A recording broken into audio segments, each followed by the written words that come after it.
কি ভাবছো তো সকাল সকাল কেন গায়ে হাওয়া লাগিয়ে ঘুরে বেড়াচ্ছি? একদমই তাই নয়। বাবলোকে স্কুলে দিয়ে ফিরছি।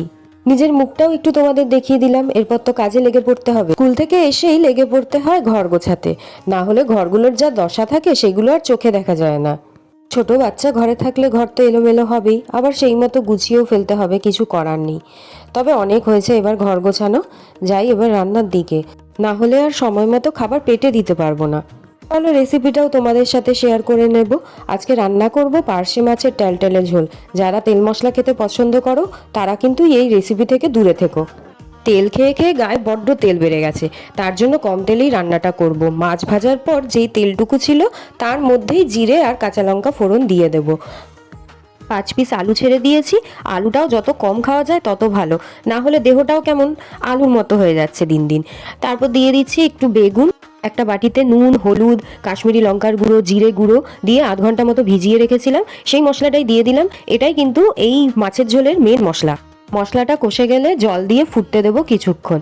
ঝোলটা ফুটুক ততক্ষণে তোমাদের লন্ড্রিটা একটু ঘুরিয়ে আনি। ও সরি, এটা তো আমার ব্যালকনি, ভুলেই যাই মাঝে মাঝে, জায়গা এত কম থাকে, এখানেই টাঙিয়ে ফেলতে হয় জামা কাপড়গুলো। এখানে দেখছো একটা টবে কি সুন্দর লঙ্কা গাছ হয়ে রয়েছে। হ্যাঁ, গাছটাই শুধু সুন্দর, লঙ্কা আর সেরকম ধরেনি। 4-5টা লঙ্কা দিয়ে আর জানি না কেন লঙ্কা দেওয়া বন্ধ করে দিল। কি জানি, একদিন মনে হয় বলে ফেলেছিলাম লঙ্কাগুলো বেশি ঝাল নয়। এতক্ষণে মাছের ঝোলটাও কিন্তু ফুটে গেছে, এবার মাছগুলোকে দেওয়ার পালা। দিলাম মাছগুলোকে ঝোলে চুবিয়ে। এবার একটু ফুটিয়ে নেব। ফুটে গেলেই কিন্তু ধনে পাতা দিয়ে নামিয়ে নেব মাছের ঝোলটা।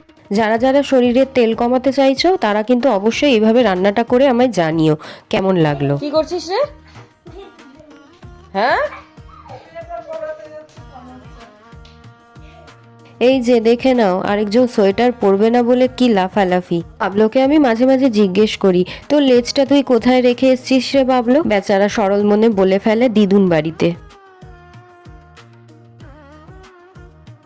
সন্ধ্যাবেলায় মনোজ ডিউটি থেকে বাড়ি আসার পর মনোজকে জিজ্ঞেস করলাম, কি গো পিঠে দেবো নাকি দুটো?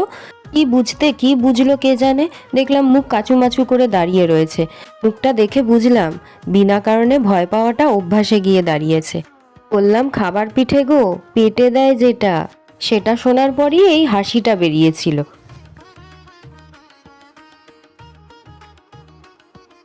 খেলা দেখতে দেখতে মাথা নাড়িয়ে খাচ্ছে দেখেই বুঝলাম পিঠেটা নিশ্চয়ই ভালো হয়েছে, মা বানিয়েছে বলে কথা।